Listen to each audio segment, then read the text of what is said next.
Okay, so we're now recording. So for the first case, it's Abrams company. So let me just pull up the whiteboard so that we can take notes as we go along. Okay. So Abrams company it's a manufacturing company, right? So can someone discuss please the description of the company and the different divisions of the company? So anyone can recite or just raise your hand and I can call you out.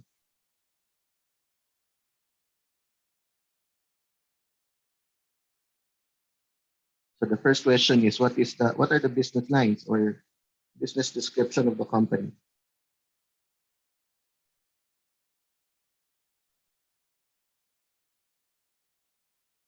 Anong klaseng company ang Abrams? Yes, Riza. Go ahead. Hi, sir. So, Abrams Company is a manufacturing company. So they manufacture parts for automobiles, trucks, buses, and farm equipment. So they have three products. So there are the ignition, transmission, and engine parts, and there are corresponding divisions for each product, plus a fourth division for the aftermarket. So Abrams Company, the three product divisions of Abrams Company sells to OEM manufacturers mainly, but also some of the parts that they sell to the AM division, which in turn sells to the wholesalers, which sells to the retailers, and then they sell to the consumers for repair parts. So the latter Mhm. market, that's the aftermarket division. Let's discuss further. What is an original equipment manufacturer? If you're going to explain that, ano ibig sabihin ng OEM? Ako pa rin ba, sir? Okay, so for Okay lang, so pwedeng ikaw na rin. Ay, okay, sir. So OEM is like a company that builds products for another company Okay. to use their finished product. So for example, ignition parts, edi part yan ng buong engine system, right? Or buong kotse, di ba? So they sell to manufacturers of cars, right? So that they can put those parts together and build a car. Diba? So may transmission parts, ignition, engine. So they sell essentially these are business to business markets, right? So they sell to businesses. So kaya sila OEM, original I mean, they sell to OEMs or original equipment manufacturers. Okay. Now, the aftermarket division is business to consumer, right? Because they sell directly to retailers as spare parts. Okay. So therefore, magkaiba yung business model, right? Magkaiba rin ang measure of success, I guess, right? Because for ignition, transmission, and engine, your customer are business to business. Businesses ang yung customer. And so therefore, the way you conduct businesses with businesses or you sell to businesses are different versus the way you sell to an after sales market or an after or a retail market, right? That's something that you have learned in your marketing classes or strategic management classes. Okay? So because of the nature of the part of the divisions, right? The consumers or the end users are different. The way you market it is different. And therefore, what's very important to discern is that the measure of success for each of these divisions are very much different. Okay? Magkaiba ang success factors, key success factors in these industries. Okay? Why am I emphasizing that the measure of success is different? Because remember, what is our goal in management control? Our goal in management control is to ensure that strategies translate to actions so that the actual results are in line with our intended outcome or intended strategy. Okay? And it all starts with defining what success looks like in an organization.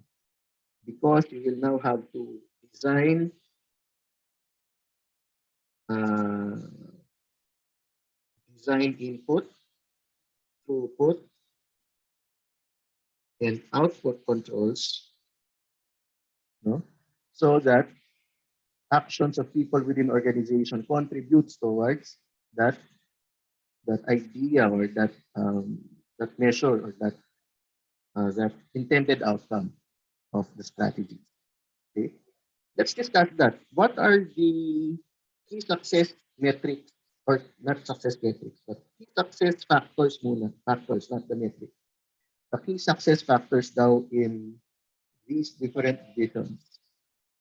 So if you look at the case somewhere with second page ata or third page, okay, uh, the case described the factors critical to the success in this industry, okay, or in this business line, right? So what are those factors critical to the success of each uh, each division? So OEM, let's call them collectively OEM na lang. The OEM market and the after sales market. What are the critical success factors of each one? May sasagot ba?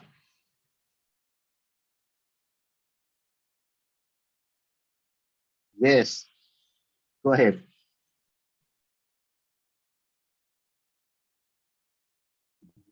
Hello, sir.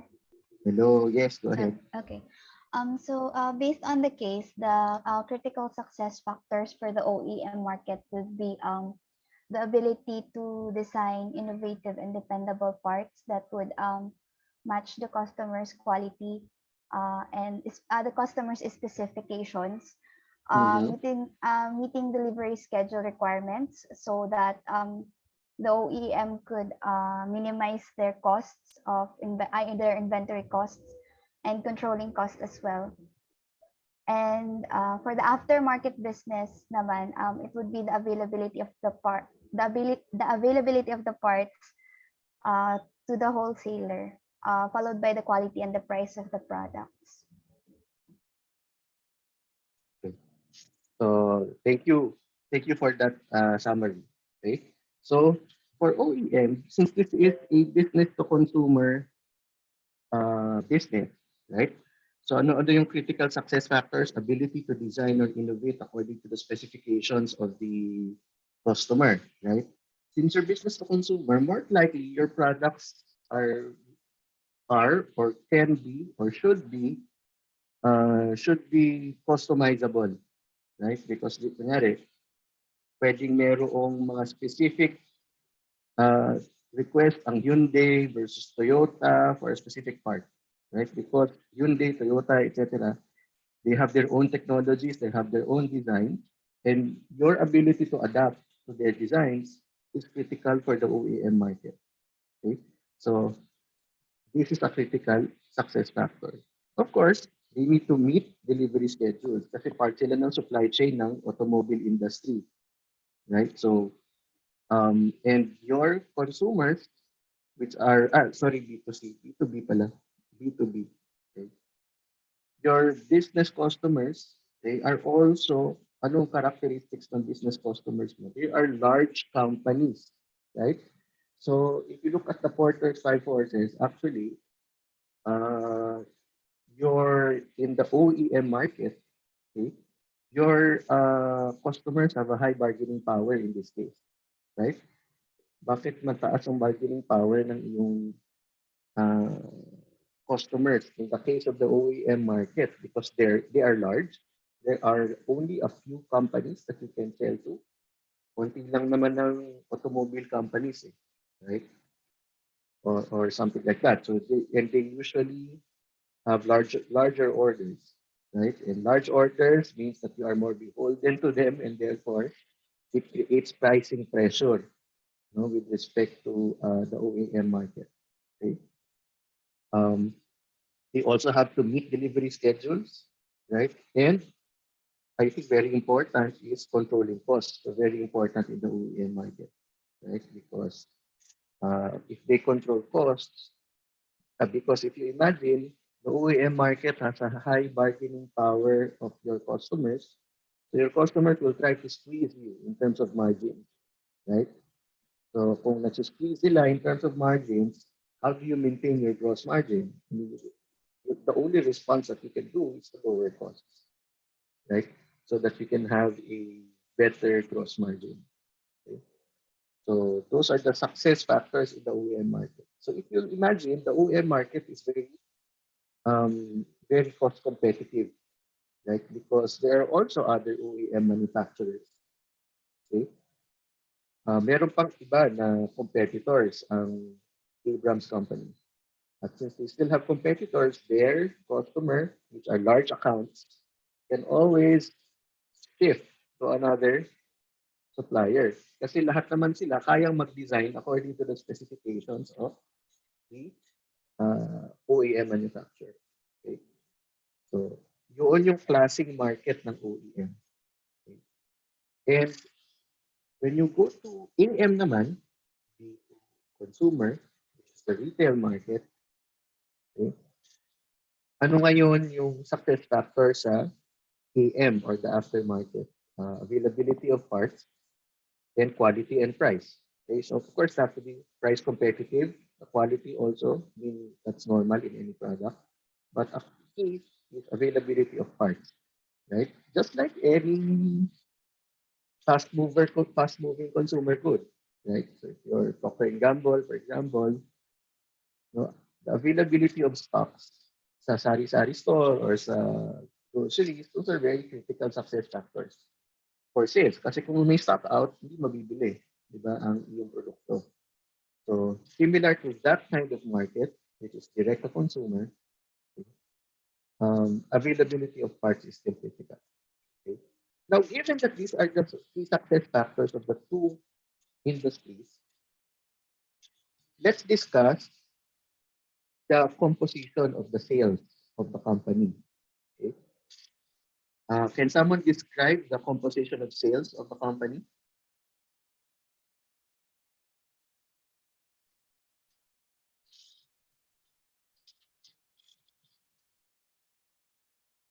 Yes, go ahead. Hi, sir. According to the case, I think they had for the four divisions they had a total of 500 million in sales, but including in this 500 million was 100 million from internal sales, which is from the product divisions to the AM division. So just to break it down, for the ignition division, they had 130 million dollars in sales. For the transmission division, they had 100 million dollars in sales. For the engine division, they had $90 million in sales. And for the AM division, there was $180 million in sales. So after you eliminate the inside sales from the product to the AM divisions, the outside sales totaled only around $400 million. Sorry, ulit. 130, 100, 180, right? Tama ba yung alala ko? Yes, sir. 130, 190 for ignition, transmission, and engine. And then for AM, 180. All right. So because of that sales structure, because of that composition of sales, we know that there are transfer pricing mechanism between OEM and AM, right? So yung OEM, ang sales nila 130 million for ignition, 100 million for transmission, 90 million for engine, okay? And then 180 million for AM. But within those 500 million, there's 100 million intercorporate sales, right? So therefore, yun yung transfer pricing component. Okay. So what does that tell us? It tells us that AM, okay, isang key supplier of AM is the OEM division, right? So this tells you another dynamic within the organization, right? What is the dynamic? Okay. AM, customer, AM ay customer rin ni OEM. Okay. And therefore, OEM has a choice whether to allot their capacity for AM or allot their capacity for external OEM customers. Okay. Which is a critical point in management control, right? So because binibigyan mo ngayon si OEM ng choice so sinong isa-serve, right? And of course, depending on the management control design or the performance measurement design, it will influence kung saan niya ba ibibenta. Okay? We'll discuss more of that later when we go to performance measurement. Okay?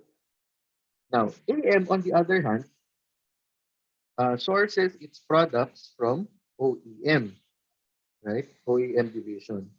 Can they source their products elsewhere? According to the case. Naintindihan niyo ba yung ibig ko sabihin? Kasi sabi sa case, may intercorporate sales between OEM division to AM division. Right? And that amounts to 100 million. Right? So therefore, pag binili ni AM yung produkto from OEM, AM can sell it to outsiders. Okay? Now, does that mean that AM is able to buy its supply from a wide range of suppliers aside from the OEM division? Yes. Go ahead. AM division po is not, according to the case, it's not allowed to purchase parts from outside suppliers. So they are only allowed to purchase from the product divisions of Abrams company. So the AM division is not allowed to purchase from other sources. So captive customer siya, right, ng OEM division. On the other hand, OEM division can if priority customer ba niya si AM? No po. Kasi thinking na they're always available. Parang wala naman silang choice. Like AM division, wala silang choice para bumili from other suppliers. Sa kanila lang sila bibili. So hindi nila pinaprioritize. Pinaprioritize nila yung customer na merong choice of buying from other suppliers. Correct. Okay. So may general disconnect between the two divisions, right? Kung ikaw yung general manager ng AM, wala kang choice kundi bumili kay OEM, right? Does that give you a lot of control on your operations? I mean, a lot of decision making in your operations? Not a lot, right? Kasi kung wala ka namang choice kundi bumili sa OEM, pwedeng gatasan ka lang ng OEM division, right? They can charge as much as they like. And then you don't have any choice because you have to sell something to the aftermarket customers, right? And in fact, malamang wala kang choice because availability of parts is a critical component in your key success factors. So para lang available na, kailangan mo nang bilhin at the price stipulated, for example, no? By OEM. However, pricing is also a critical component of your success factor if you're the AM division, right?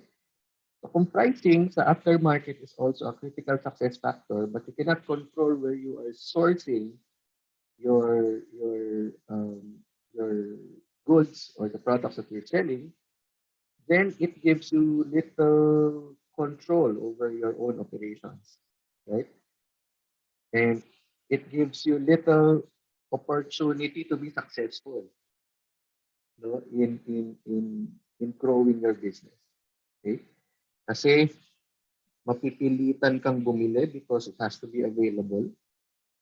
But you cannot control pricing so much because you only have one customer. So kung anong i-charge nila, di yun na. Right?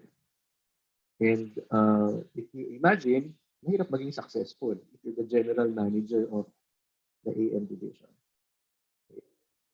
Now, if you're the GM of OEM division, okay, what are your challenges in terms of performance? You know? So first, you have to have the ability to design and innovate, you know, because design and innovation is something that is critical to your business, right?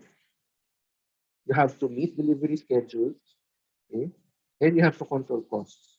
So if you look at that, controlling costs is a key element here in terms of the financially for OEM. Okay. So let's leave it at that for now. Okay. All right. Let's go to the organization structure of uh, of tawag dyan, of this company of Abrams. But can someone describe the organization structure so that we can draw it? So of course, it starts with the CEO, right? Correct. And then there are multiple departments, but let's just focus on the issues at hand. So the CEO, then the COO, the president and COO reports to the CEO. And then mayroon kang 4 departments or 4 divisions, right? So meron kang VP ng AM division, meron kang VP of the ignition parts, VP of the transmission parts, and meron kang VP of the engine parts. Okay. Each of these divisions have subcomponents, right? So if you look at the case for the aftermarket, there's a domestic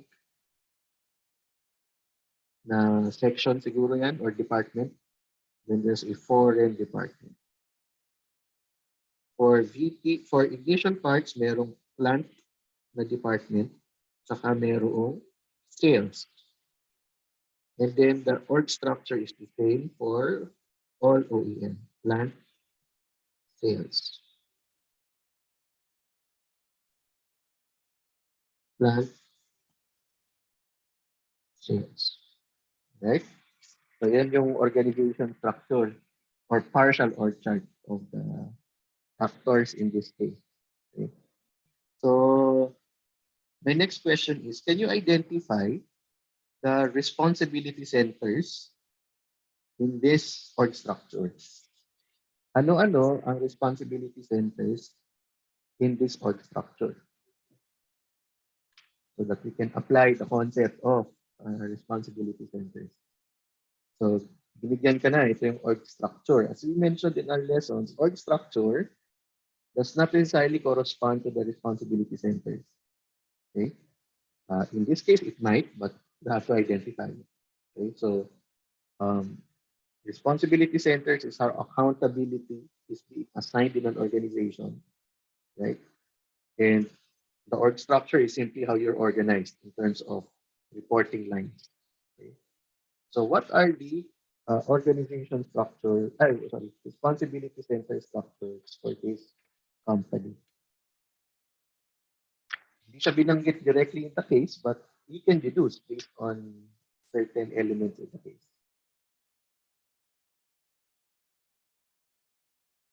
Yes, go ahead, Gab.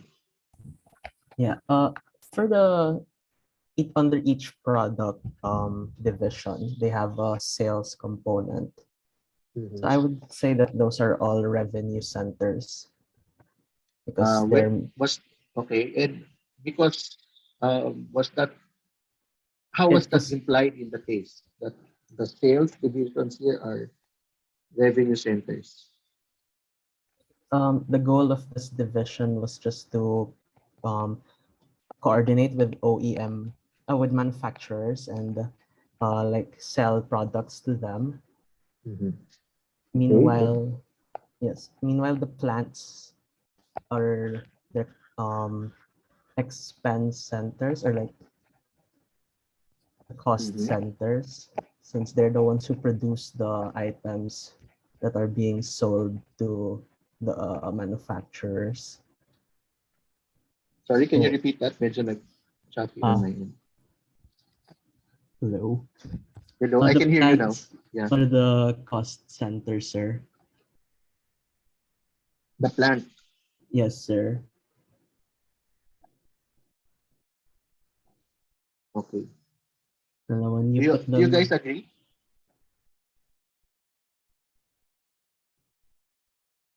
So I think ito is correct, revenue. But if you read closely, no, hindi cost centers yung mga plants. How do I know that? O sige, Riza. Sir, try lang. I think it's a profit center, sir. Kasi there was a part in the case, parang sabi na the sales were traced to the plant. So they're both responsible not only for the input but also the output. Okay, so in the case, it was mentioned that I think it's in dun sa part ng ROI for the manufacturing plant.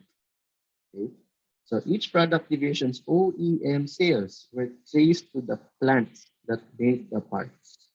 Okay, so therefore, the plants were really not evaluated as a cost center per se because even though they are parang pantay in the organization, di ba? Pantay silang department yung sales and plant in the organization structure. Pero mukhang yung based on the performance measure, okay, the plant was also uh, uh, accountable for sales, right? Kasi sales were traced to the plant that made the part. Okay? And the plants maintain finished goods. Okay? My question now is it a profit center or is it an investment center?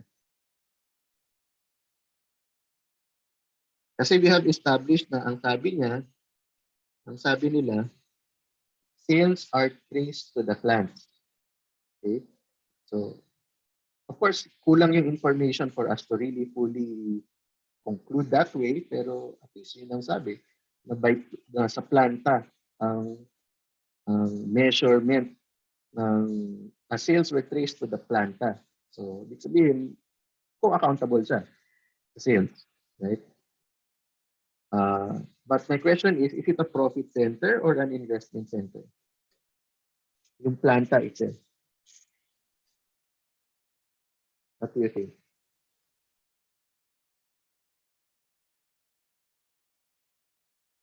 Yes, Miguel. Hello. So the case says that what is used is ROI. So since Okay. beginning of year net assets are also considered, I think it's on investment center. Correct. In this case, or in this company, the plants were considered investment centers. Why? Because they're accountable to profit, right? Which is sales minus expenses, right? The plant was also accountable to the assets that is being invested, right? How do I know that? That they are also accountable to the assets being invested because their measure is ROI. So, as you know, ROI is like profit over investment, right? So, for you to be measured in ROI terms, okay, edi dapat control mo yung profit, control mo rin yung investment. Diba? So, yun yung gusto na, yun yung ibig sabihin ng isang investment center. Okay? So, looks like the plants are all investment centers. Okay? And it changes the behavior of these plants, right? If you're like that. No? So, and we'll discuss more of that once we discuss the measurement for ROI. Okay? So, the sales departments are revenue centers and the plants are investment centers. For the aftermarket, anong klaseng center siya? Or anong klaseng responsibility center?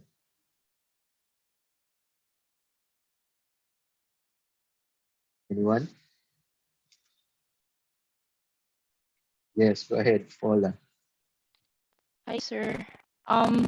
The AM division po is also an investment center since it was mentioned that they were also measured. Their performance were also measured using ROI po. Correct. So the whole aftermarket, hindi nabanggit specifically for domestic and foreign, right?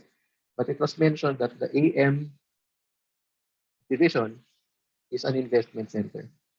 Okay, so hindi nabanggit ito, or we don't have an idea for domestic and foreign, no? But we know that AM division as a whole is managed as an investment center. Okay? Which means they are accountable for profit and the assets employed, in the division. Okay. So in this case, what did we learn? Okay. The org structure is not necessarily the accountability structure in an organization. Okay? And it is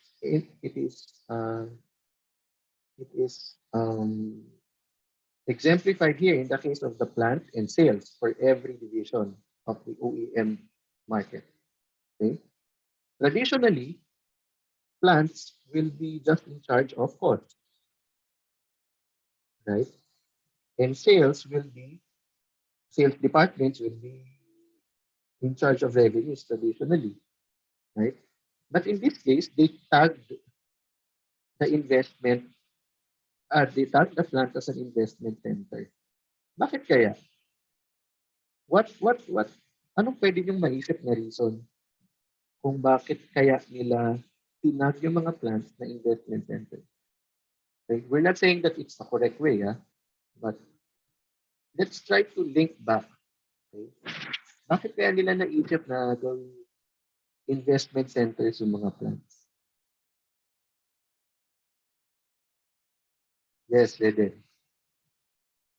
Sir, I think one of the reasons why is that parang yung mga managers ng plants, they have the knowledge about the needs of the specific plant. So it's up to them to propose investments for their own plants.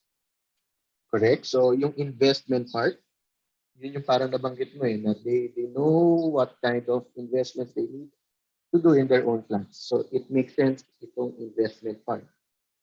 Right? Sige, Jane. Sir, I think additionally to what, in addition to what Raden said, some of these divisions are individual companies purchased by Abrams. So I think they just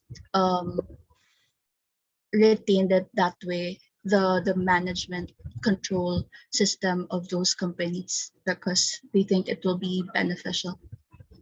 So historical insight is that these divisions are actually acquired companies, right? And because they are acquired companies, they have their own structure, right? And so investment center sila about isa kasi para hindi mo na correct yung o hindi mo na i-disrupt yung structures in place for each one, right? What else? Okay, I'll give you a clue. Let's try to connect it to the success factors kanina. So ito yung key success factors kanina, di ba?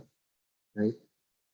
So do you think ROI or it being an investment center is compatible to the key success factors in the OEM market? Okay. So since they have the ability to innovate, supposed to be, and to have design, that also necessitates the fact that they should have control over resources, right? So baka yun ang naisip nila kaya ganun, right? If we need each division to be able to quickly innovate, dapat yung pera nila, dapat they have some sort of control over how they spend their investments.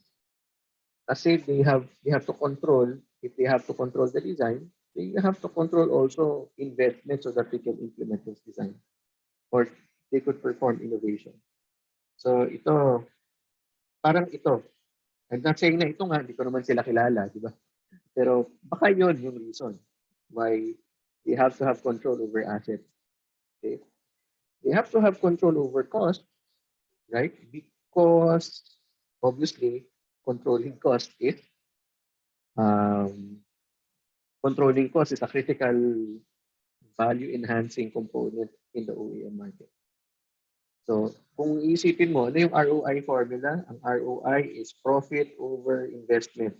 Halimbawa, no? Profit is revenues minus cost over investment. Right? So, sinasabi ko, yung investment part, baka kailangan talagang i-control ng OEM division. Bakit? Because they need to innovate and implement those innovations. So they have to have resources. They have to have control over how they will invest in assets. yung cost parang justified, right? Kasi obviously cost is a critical element in the success in the OEM sector, right? So therefore, cost, pasok yan, part talaga ng accountabilities nila. Now my question is, paano kaya nila naisingit yung revenues? Paano naging accountable ang isang planta sa revenues and there's a separate sales department? Ang naisip ko lang na reason, again, hindi ko sila kilala, so hindi ko sure kung ito talaga yung reason. One reason probably is that they are accountable to the delivery schedule. Okay? So ibig sabihin, inventory management is a critical part, and if they don't, walang sales kung hindi nila mailabas yung product, ma-products on time. I mean, that's a stretch actually, right? But that's the extent that I can deduce out of the case fact. Okay? So yun lang yung pinakakaya ko nang i-connect. It's not really directly related, but if ipipilit mo yung connection, baka doon yung connection in terms of the critical success factors, right? Whether it is a direct measurement or not, or a good measurement or not, remains to be seen or remains to be discussed. Okay. Next is in the AM market. Okay. If I go to the previous board, the AM market raw is in charge of investments. Investment center din siya. Okay. So kung investment din siya, he's accountable to profits and to assets, right? But let's look at the critical success factors in the AM market. Okay. If you look at the critical success factors in the AM market, availability of parts, okay, quality and price. So again, if you are accountable to ROI, accountable ka to revenues minus costs over investment. Okay. Do you think the AM division has control over revenue, costs, and investment of their operations? Is it something that they can really influence? What do you think?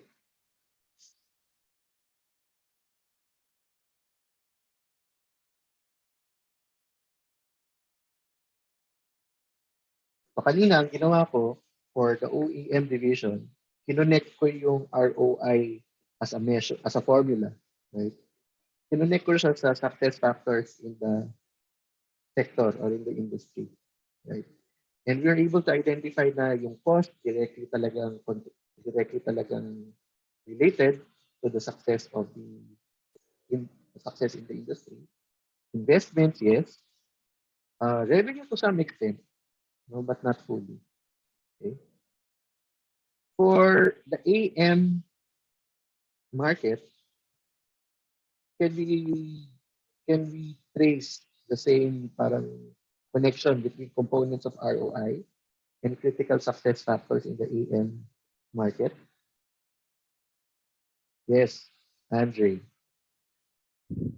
Sir, I don't think it can be treated as an investment center because I think the major issue here is the AM department cannot really influence the cost of its inputs since Okay. the OEM departments are its only suppliers. These departments have a higher bargaining power than AM department to influence the cost of the of AM's inputs. So that means that AM cannot really, since also AM cannot really source its inputs outside of the company. It means that AM does not really have any influence over the cost of its materials. So just with that alone, I think AM cannot be made responsible for the profit, which means it cannot be made responsible for as an investment center. So what you mentioned is that costs, no? Definite costs cannot be controlled. Right? So in this case, parang parang parang it might be unfair to measure the success of the AM market in terms of ROI because it cannot control its costs, right? because it only has one supplier, which are the OEM divisions. Correct? Okay. Now, how about these two? Revenues and investment. Anyone? Para makumpleto natin yung picture ng profit ng investment center, di ba? Sige, Andrea. Sorry pala, baka nakalimutan ko na yung mga nickname nyo. So, sabihan nyo lang ako kung mali. Okay. Sige. Yes, sa pagkakaintindi ko po sir, I think yung components ng revenue, which is price and quantity, limits din the fact that yung price is may mention po sa case na price competitive siya. So they have to minimize the price as much as or make it as competitive as possible in relation to the competitors of the company. And yung quantity naman po is related din po dun sa fact that they cannot purchase from or outsource their resources. So limited lang din po yung quantity na pwede nilang i-sell sa buyers nila. Limited. Okay. Sige, let's discuss that further. So, as correctly pointed out by Andrea, when you talk about revenues, it's the ability to influence both price and quantity, right? Or ability to control price and quantity. Yung price may limit, right? The limit is competition, right?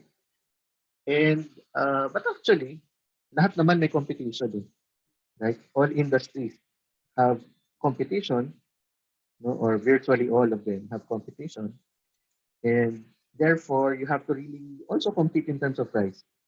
Okay? But I think the limit of pricing in this case, okay? So competition does not limit your ability to influence pricing. Kasi pwede mo namang, diba, price is also a marketing tool, right? So kung gusto mo makipag-compete in terms of price, edi pababaan yan, right? Pero pwede ka namang makipag-compete in terms of quality, right? So that you can project a higher value to your consumer or value to your business, to your consumers or customers. Okay? Pwede ka namang maging value, parang higher value alternative or premium alternative. Diba? The problem is, you cannot do that because you only have one supplier. So kung anong ilabas ni OEM, nakapeg ka or nakapako ka sa quality na yun. Right?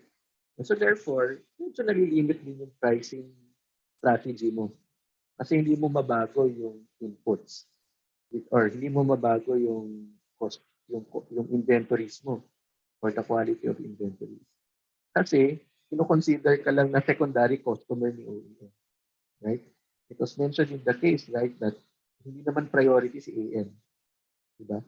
Kasi tinitreat lang ni OEM si AM na captive customer. Pag may excess capacity, sige, bentahan natin si AM. Okay? Pero pina-prioritize na yung OEM na customer. Right? So, because secondary customer lang, si AM, hindi siya priority customer, maliit ang bargaining power ni AM division kay OEM division in terms of innovation, in terms of design. No? Kasi hindi naman siya major sources of revenues ni OEM. Diba? So, yun. So, that's in terms of price. In terms of quantity, correct also that you're limited by the quantity that is allowed or the quantity that is available from the OEM division. To think, one key success factor is availability of parts. Right? Pwedeng malaki yung demand pero hindi available yung parts kasi hindi ka prioritize ni OEM because wala kang ability to source your inputs from others. Okay? So, and then in terms of investment, wala naman masyadong investment actually si AM. Kasi retailer lang siya. Anong investment ng isang retailer? Probably stores, right? Or inventories. That's all. Diba? So actually, mababa lang ang investment cost ng isang retailer. Baka warehouse. Right? So actually, hindi siya very significant na component. Okay? So based on our discussion, actually, meron tayong mga pwedeng potential recommendations, right? What's one potential recommendation? Baka mismatch ito, right? Baka the AM division, based on its current operations or how the current rules of engagement ng AM division, hindi compatible na siya ay isang investment center, right? Because at the end of the day, wala siyang control over cost, wala siyang control over investments, or hindi naman significant yung investments na kailangan i-control. So, pwedeng, so yun, no?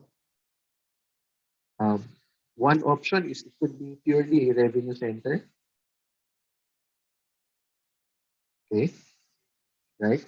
Pero, dapat yung targeting niya, performance measurement, limited by inventory available. Right? Kung wala pa rin siyang karapatan na mag-source ng inventory from other suppliers, wala pa rin siyang actually yun yung root cause nun. No? Kung wala siyang right or wala siyang power to buy inventories or source from other suppliers, never siya magiging profit center. No? Kasi hindi niya control yung cost. Right? And because of that, although revenue center siya, dapat yung performance measurement niya is limited by the inventory that's available. So pwedeng revenue center siya, specifically ang measure niya, for example, is hindi exceeding sales, but percent of inventory allocated sold. Pwedeng ganyan ang kanyang performance measure. So parang ang trabaho niya is basta allocatean siya, mabenta lahat. Pwedeng ganun lang. Right? Kasi yun yung nature ng arrangement nila within the company. Ngayon, pwede pa rin naman siyang maging investment center. It can still be an investment center. But what has to change? Kung gustong maging investment center yung AM, okay, something has to change. Right? Number one, okay, yung constraint with respect to sourcing of suppliers. No, dapat mawala yung constraint na yun para maging effective investment center si aftermarket. Right? Why is that the case? Why is that an important consideration? Kasi para magkaroon na siya ng control over costs. Okay? That's number one. Pag inallow rin na maging investment center na to the aftermarket division, ano pang mangyayari? Bukod sa controlling cost, he can also control his product offering. And the product offering can boost revenues. Hindi na limited yung kanyang supply. He can control pricing kasi kaya niyang i-control yung quality of products that he is willing to sell. Then, na-cure yung mga sinabi kanina na issues with respect to revenues. Since control na siya, medyo mas may control na siya over revenues, may control na over costs, no? Then, baka pwede siyang profit center, at least, no? Kung konti pa rin ang level of investments talaga in this business, pwede pala siyang profit center na lang. Since may control siya over revenues and expenses. Okay? Pero kung merong significant expansion, for example, okay, inutusan siya na expand in 20 countries, baka kailangan niya maging investment center. Right? Because if it's an investment center, he also has accountability on assets that it is employing. Okay? So therefore, ang point lang nito is, yung consideration, whether it's revenue center, profit center, it all boils down on the intention of the organization. Right? What is the overall strategy of this company with respect to the AM business? It was mentioned in the case, meron siyang aspiration, right? What is the aspiration?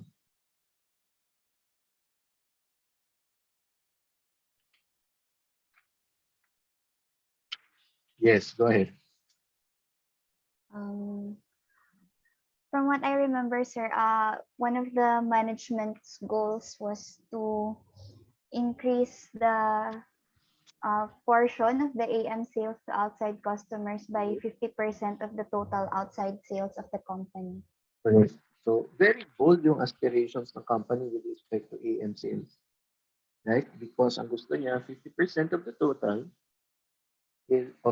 external sales of the company becomes from AM. Right? Do you think under the current structure they can do it? No. Right? Because the AM division does not have the capability to source other inventories. And if the other OEMs cannot keep up sa demand ni AM, wala siya magagawa kasi wala siyang ibang source of inventories. Okay? So therefore, that will never happen, that 50% goal, if they don't change the structure or the responsibility structure in the organization. Okay? So itong una kong suggestion na gawin na lang siyang revenue center na limited by inventories, hindi rin pala pwede yan. Kasi hindi siya in line with the overall goals of the organization. Okay? Right? So kailangan nilang i-change yung the way they do things or the way the amount of power that we are giving to the investment sector. Okay? So yun, hopefully that gives an idea of how important responsibility centers are and how important is the design of responsibilities in an organization. Okay? Because the accountabilities of an organization drive the attitudes of people, right, in the organization, and it drives how strategy is implemented, right? And it is very evident in this case. Okay? Kasi under the current accountability structure, okay, we know that at least one strategy of the organization cannot be reached. Kasi masyadong restricted si AM. Okay? Now, halimbawa, gusto pa rin talaga ng management na ang source ng lahat ng inputs ng kumpanya ay galing kay OEM divisions. Right? Nagets ba yung point ko? Point ko is, gusto talaga nilang i-control yung quality. Yun ang reason eh. That's why gusto nilang mag-source lang si AM sa mga OEM divisions. Okay? What if gusto pa rin nilang gawin yun, pero gusto talaga nilang ma-reach yung 50% aftermarket sales. Okay? If that's the case, then dapat itong mga divisions na to, okay, aside from ROI, meron din silang ibang measures, other performance measures. No? That will complement, okay, the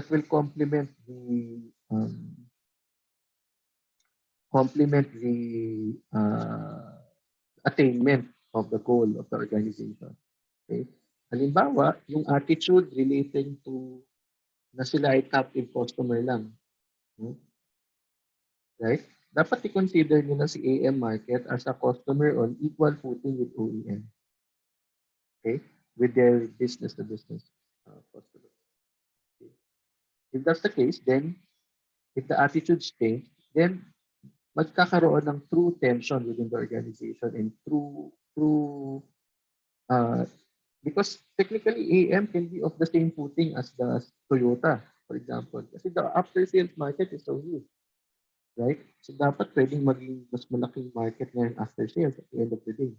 Right? They just have to consider AM as a customer that's on equal footing with the OEM. No? So those are things that needs to be considered in an organization's accountability structure. Okay? Any questions on this case? Nako, napatagal tayo. Hanggang 10 lang tayo. Okay. Any questions? So that's the key lesson. Yes, Jody. Sir, it's not really a question, but more of a possible suggestion. Correct. Is it possible that there be an AM division under each parts division so that they really consider AM to be a source of revenue? And it was also mentioned in the case that the inventories they have excess inventories. So that means that they still have capacity.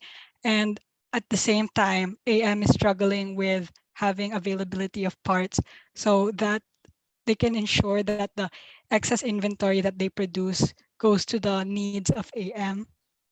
That's also possible. Actually, one possible structure also is yung AM, make it a sales division talaga. No? And then, yung target na 50% AM sales, ilodge mo sa bawat OEM division. Right? So kasi ngayon, OEM ignition, OEM transmission part. Ganun sila organized, di ba? So yung OEM division, concerned lang sila sa OEM sales mostly. Right? Pero kung sabihin mong part of the target ng mga OEM, lahat kayo kailangan mag 50% aftermarket sale. Okay? Kung nakalodge yung accountability na yun sa kanila, then lahat sila magiging mas proactive to make sure that AM is able to sell more more parts to the aftermarket, after sales market. Nag-gets ba yung point ko? Kasi ngayon yung accountability over 50-50 nakalodge sa AM division. Right? Ito, concerned pa rin sila sa OEM only. Right? Pero kung ilagay mo yung 50% accountability dito sa level na to, target yung lahat ha, 50% of your sales comes from AM. Hindi lahat sila magkakandara pa to provide AM with the necessary inventories. Right? And then si AM, gawin mo na lang selling division. No? So ang trabaho ni AM, maghanap ng customer. Right? For everyone. Then that probably makes it more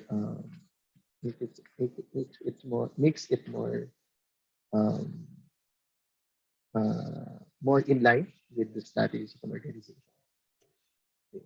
So tama yung may sense of suggestion mo, no? And actually, marami pang pwedeng design on how can we design accountabilities.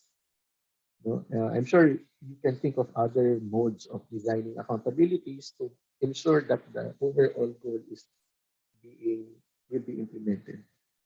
No? Hindi isa ang tagot. Ang important lang, accountabilities are clear and it helps those people implementing those accountabilities motivated to implement it and to contribute to the whole. Okay, so those are critical parts, the critical components. Any questions on this? Any questions, comments, inputs? So that's why I always say that this portion, yung assign accountability is very critical in an organization. No? I've seen it in actual organizations that strategies are so good, but accountabilities are not properly assigned. So hindi rin naman mangyayari yung strategy. So ang ganda nga ng PowerPoint ng strategy, pero pag implementation na after 1 year, wala namang na-achieve. Because accountabilities are not set in an organization. The PowerPoint presentation, may animation pa for strategy is useless. That's why I always say that this is more important actually than a very sophisticated strategy. Okay? I probably won't start Netflix kasi sayang naman maganda sa atin. It's only like 20 minutes left. But probably just to give you an idea for the Netflix case, it's very interesting, the Netflix case, because ibang-iba yung management philosophy in Netflix. Okay? In a usual organization, the management philosophy is, of course, you hire people and then you mold them within the organization, right? There's mentoring, trainings to upskill people within the organization, right? So, ganun yung perspective in a usual organization. But in Netflix, it's very different, right? You're expected to be good at the onset. Okay? Kasi they assemble a dream team daw according to the case, or according to their culture there. So pagpasok mo sa Netflix, ang expectation nila, you're at the top of your game already. Okay? And therefore, your learning curve must be very steep. Okay? Otherwise, you're out of the organization. You know, parang yun yung ini-imply nila eh. It's either you're very good and you're so good that we're not willing to lose you. Okay? And if you're not that good, it's cheaper for the company to let you go rather than uh, rather than continually invest in poor performing people, something like that. Okay, and because they only hire very good people, okay, they also provide these very good people with a lot of freedom, right? A Netflix walang leave days. Diba? I mean, in a usual organization, may 15 days ka on leave a year, right? Sa Netflix, walang leave kasi you can take a leave anytime. They are expecting you to know when to rest. They're expecting you to have discernment of when you should be working and when you can rest. They don't keep track of your they don't keep track of VLs, for example. No, you can work anywhere. So something like that. Okay. Also, sa Netflix, according to the case, uh, i- i- walang rules with respect to expense reports, time in the office. No? So kung tutusin, if you look at Netflix, ganito yung structure nila no? In terms of control. Okay? In terms of control, di ba, may input, controls, throughput, and output controls. Okay?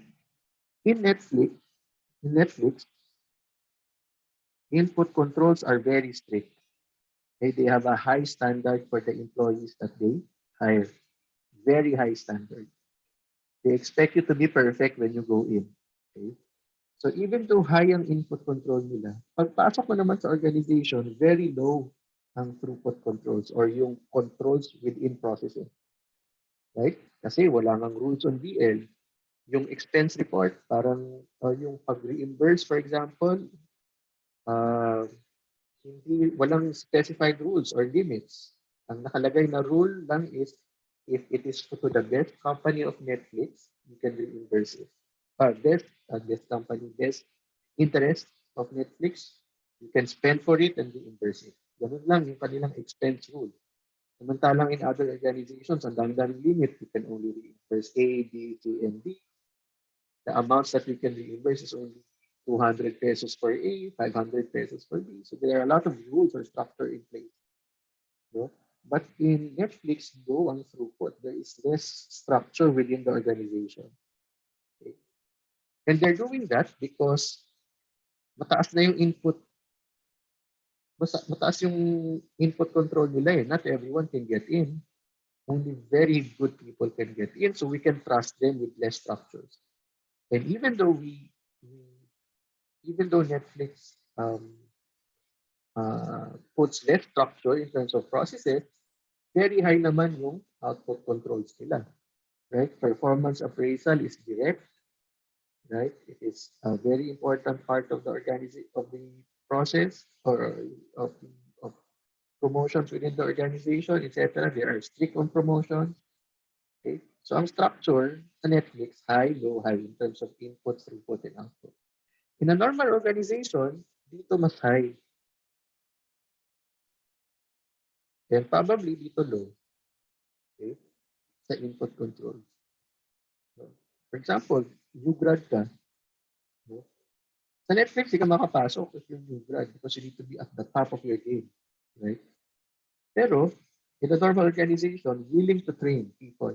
Because they're willing to train people, yung input controls are not very strict. Right? Versus Netflix. No? Kaya mas may throughput control after mo pumasok. Kasi pagpasok mo sa organization, may trainings. Pagpasok mo sa organization, may formal structure to ensure that you are not violating, you're not fraudulent, or you're not embezzling money, or something like that. Right? And then there's output, which is the performance appraisal process. Okay? So a usual organization structure is this, or a usual organization is like this. But the design in Netflix is very interesting because it reverses the two in terms of high and low. And because of that, iba rin yung working culture. So ito, this input and throughput controls here also define the working culture in an organization. It's really interesting. The situation is a very interesting thing. Okay.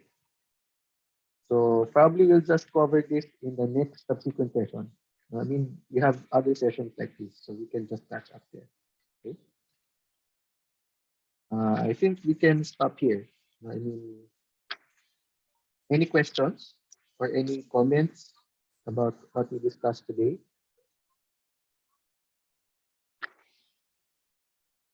Comments, inputs?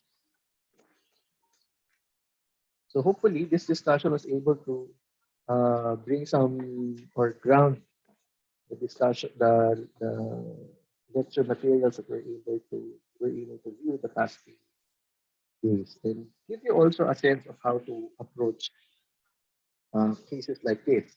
Once we are in the case discussion portion of the semester, right? Any questions, pahabol? Wala na? Okay. Any admin question from you guys? Are you okay?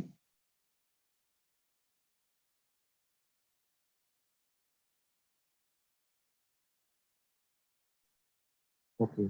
Sige. Since wala na nagsasalita, I assume that you're okay.